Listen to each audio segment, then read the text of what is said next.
स्पंधा ने इस मुश्किल घड़ी में उनके साथ बात करना, उनसे अपने उन विचारों को साझा करना भी एक परंपरा है, एक मानवीय पक्ष है। क्योंकि संसद के सदस्य भी थे वे और देश के लिए जो मनमोहन सिंह ने किया वो अपने आप में अनूठा है, अपने आप में अद्वितीय है और इस शख्सियत की कमी हर किसी को महसूस हो रही है। और इस वक्त सबसे ज़्यादा जो शोकाकुल है वो उनका परिवार है, जिसमें उनकी पत्नी हैं, उनके बच्चे हैं। ऐसे में उस शोकाकुल परिवार को ढांढस बंधाने के लिए पहुंचे हैं प्रधानमंत्री नरेंद्र मोदी। तस्वीरें आपको हम दिखा रहे हैं। इस वक्त पूर्व प्रधानमंत्री डॉक्टर मनमोहन सिंह के घर से, जहां इस वक्त प्रधानमंत्री नरेंद्र मोदी पहुंचे और सबसे पहले पहुंचने वाले नेताओं में से एक अमित शाह थे और उसके बाद अब प्रधानमंत्री नरेंद्र मोदी यहाँ पहुंचे हैं। आपको बता दें कि आज का जो दिन है ये एक ऐसा दिन है, प्रधानमंत्री नरेंद्र मोदी पूर्व प्रधानमंत्री डॉक्टर मनमोहन सिंह को श्रद्धांजलि देते हुए और राजकीय सम्मान के साथ कल अंतिम संस्कार किया जाएगा। इस वक्त ये तस्वीरें उनके घर से हम आपको दिखा रहे हैं और शोक संतप्त परिवार के लोग भी वहाँ पर मौजूद हैं। और इस दुख की घड़ी में प्रधानमंत्री यहाँ मुलाकात करने पहुँचे हैं। उनकी पत्नी गुरशरण कौर, उनके परिवार के लोग वहाँ मौजूद हैं। इस वक्त प्रधानमंत्री गुरशरण कौर जी से मिलते हुए और उनके परिवार के कुछ और सदस्य भी वहाँ पहुँचे और अमित शाह, गृहमंत्री अमित शाह इस वक्त यहाँ पर आप देख सकते हैं जो कि पहले ही पहुँच चुके थे और प्रधानमंत्री नरेंद्र मोदी के आने का इंतज़ार था। सबसे पहले पहुँचने वाले नेताओं में से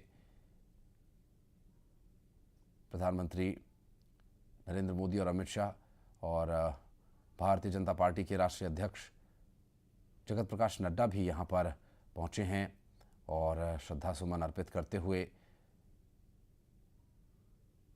पार्थिव शरीर को नमन करते हुए, ये पंच तत्व वाला ये देह जो इस धराधाम पर ही यहाँ के उन पंच तत्वों में समाहित हो जाएगा। लेकिन ये वो शख्सियत थी जिसकी नीतियाँ, जिसके विचार, जिसके प्रयास, जिसके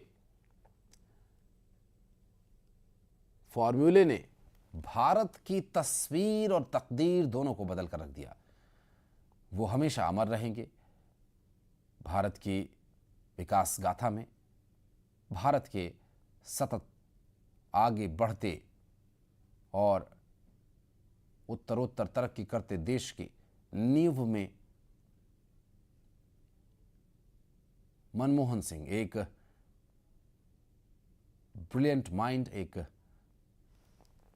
ऐसे नेता जिन्होंने अपनी राजनीतिक समझ या राजनीतिक महत्वाकांक्षा के लिए नहीं बल्कि देश की सेवा के लिए सार्वजनिक जीवन स्वीकार किया। वे आरबीआई के गवर्नर रहे,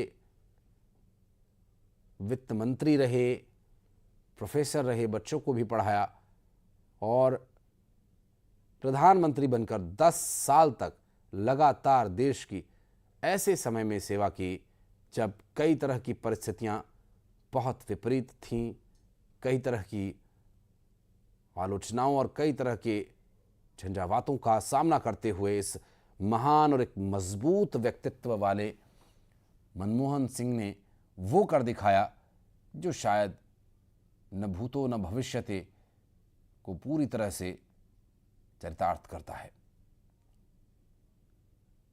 प्रधानमंत्री नरेंद्र मोदी, गृहमंत्री अमित शाह, जेपी नड्डा पहुंचे थे श्रद्धा सुमन अर्पित करने और शोक संतप्त परिवार को ढांढस बंधाने के लिए। और दिल्ली आवास पर ये अंतिम दर्शन उन्होंने किए और इस मौके पर परिवार के लोगों को मिलते हुए, परिवार के लोगों से बातचीत करते हुए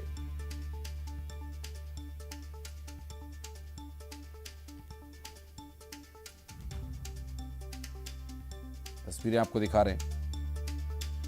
पूर्व प्रधानमंत्री मनमोहन सिंह के घर से, जहां पर इस वक्त श्रद्धा सुमन अर्पित करने, परिवार से मिलने, शोकाकुल परिवार को ढांढस बंधाने पहुंचे हैं प्रधानमंत्री नरेंद्र मोदी, गृह मंत्री अमित शाह और जेपी नड्डा। इस वक्त ये सीधी तस्वीरें हम आपको दिखा रहे हैं दिल्ली से, जहां पर श्रद्धा सुमन अर्पित किए गए प्रधानमंत्री के द्वारा, गृह मंत्री के द्वारा और जेपी नड्डा के द्वारा। और सभी का एक अपना विचार जरूर है मनमोहन सिंह के बारे में, चाहे वो भारत का एक आम नागरिक हो, चाहे वो प्रधानमंत्री हो, चाहे वो किसी पार्टी का अध्यक्ष हो या फिर देश का गृह मंत्री। हर किसी का मनमोहन सिंह से एक सीधा जुड़ाव और लगाव है। एक बहुत ही शालीन व्यक्तित्व, एक ब्रिलियंट माइंड और एक ऐसी शख्सियत जिसने संघर्षों से कभी मुंह नहीं मोड़ा और तमाम संघर्षों से जूझते चले गए। लेकिन ये प्रकृति है और इस प्रकृति ने एक ऐसी शक्ति जो हमें दी, जिससे हम ऊर्जान्वित रहते हैं, जिससे हम अपने अपनों और अपने देश के लिए काम करते हैं, विचार करते हैं, उसे धरातल पर उतारते हैं। वो शक्ति एक दिन प्रकृति अपने पास वापस बुला लेती है और उस दिन मुंह मोड़ कर जाना होता है। ये बेहद दुख की घड़ी परिवार के लिए भी और देश के लिए भी, क्योंकि हर खासवाम जो मनमोहन सिंह के बारे में जानता है और जो नहीं भी जानता है, वो भी मनमोहन सिंह को किसी न किसी रूप में जरूर जानेगा। उसके घर में, उसके आसपास मौजूद कुछ ऐसी वस्तुएं, कुछ ऐसे साधन, कुछ ऐसी नीतियां जो उससे जुड़ी हुई हैं, वो मनमोहन सिंह की चलाई हुई। और ये जो समय है, बेहद दुख की घड़ी उस परिवार के लिए जो कभी देश के मुखिया थे, उस परिवार के मुखिया हमेशा रहे और एक शालीन और एक सभ्य व्यक्तित्व, बेहद आराम से बात करने वाले और गहरी बात करने वाले व्यक्तित्व थे मनमोहन सिंह।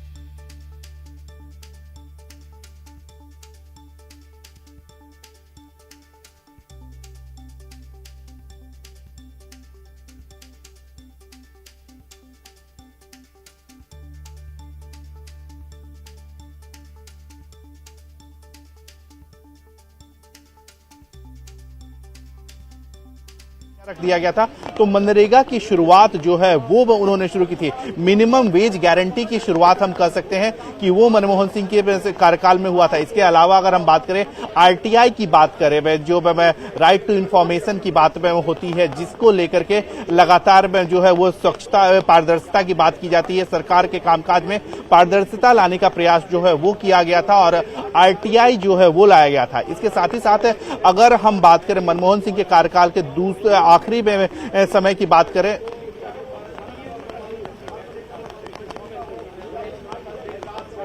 इस वक्त मनमोहन सिंह के घर के बाहर भी काफी गहमा गहमी है, मूवमेंट है और वहां पर पहुंचे प्रधानमंत्री, गृह मंत्री और जेपी नड्डा। मुलाकात की परिवार से, शोक संतप्त परिवार को ढांढस बंधाया और आज आसमां भी रो पड़ा है। और ऐसी शख्सियत का जाना जो राजनीति में रहते हुए भी किसी के प्रति उन्होंने कभी इस तरह के शब्दों का इस्तेमाल नहीं किया जिस पर पुनर्विचार करने की आवश्यकता पड़े या जिस पर सफाई देने की आवश्यकता पड़े। मनमोहन सिंह जब भी बोले, गहरी बात बोले। उन्होंने हमेशा अर्थपूर्ण बातें की और उन बातों का अर्थ ये है कि आज देश तरक्की के मार्ग पर तेजी से बढ़ रहा है। Dr. Manmohan Singh was inherently a good man. Gentle, bright, brilliant, kind. Miss the man with the blue turban. And may God rest his soul in peace. May his family have the courage to deal with this tragedy. The nation has lost a very, I will say, a very honest human being and a great leader.